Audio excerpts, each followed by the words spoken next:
नमस्कार भाइयों बहनों, मैं दीक्षा शर्मा और आज बात करेंगे उस दिन की जिस दिन भगवान विष्णु 4 महीने की गहरी निद्रा से जागते हैं, जिसे कहते हैं देव उठनी एकादशी। कहते हैं जब देव उठते हैं तब धरती पर फिर से शुभ काम होना शुरू होते हैं, जैसे शादियाँ, पूजा, व्रत, सबकी शुरुआत इसी दिन से होती है और इसी दिन होती है तुलसी माता का विवाह भगवान विष्णु से। अब मैं आपको बताऊंगी इस पवित्र देवउठनी एकादशी की कथा कुछ इस प्रकार है कि भगवान विष्णु ने आषाढ़ मास की एकादशी को योग निद्रा में प्रवेश किया था। 4 महीने तक वे क्षीर सागर में शेषनाग पर विश्राम करते रहे। इन 4 महीनों को कहा जाता है चातुर्मास। इस दौरान देवता भी विश्राम करते हैं और कोई भी मांगलिक कार्य का आयोजन नहीं होता। अब देखो भैया, जैसे ही कार्तिक माह की शुक्ल एकादशी आती है तो भगवान विष्णु नींद से उठते हैं।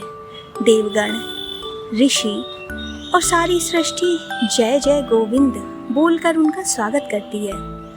कहते हैं इस दिन अगर कोई व्यक्ति भगवान विष्णु का पूजन करता है तो उसके सारे अधूरे कार्य पूरे होते हैं और उसकी सारी मनोकामना भगवान विष्णु अवश्य ही पूरी करते हैं। इसी दिन तुलसी जी का विवाह भी करवाया जाता है, क्योंकि यही दिन देवताओं के जागरण का समय माना जाता है।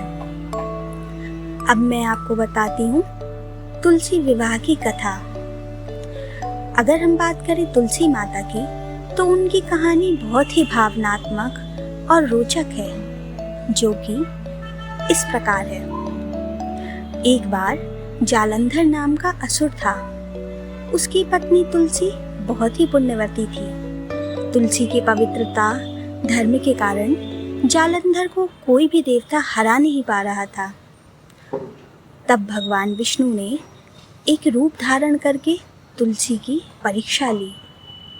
जब तुलसी माता को इस परीक्षा के सत्य का ज्ञान हुआ तो उन्होंने भगवान से प्रार्थना करी कि उनका शरीर पवित्र पौधे में परिवर्तित हो जाए।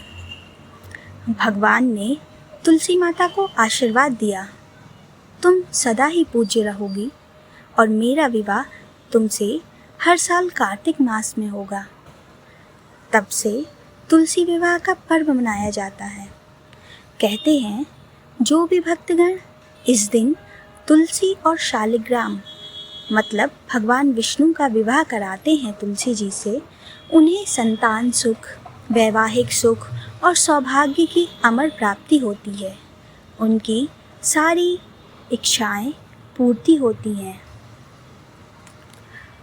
इस दिन लोग तुलसी के पौधे को सजाते हैं, उन पर चुनरी, बिंदी, माला और मंगलसूत्र चढ़ाते हैं। शंख बजाकर पूजा की जाती है और तुलसी विष्णु विवाह के गीत गाए जाते हैं। चारों ओर हर्ष और उल्लास का वातावरण रहता है। तो भैया, तुलसी के बिना तो हर पूजा अधूरी है। घर में तुलसी माता का पौधा हो तो समझो वहाँ लक्ष्मी माता का निवास होता है। तो भैया हरो, ये थी देवउठनी एकादशी और तुलसी विवाह की कथा।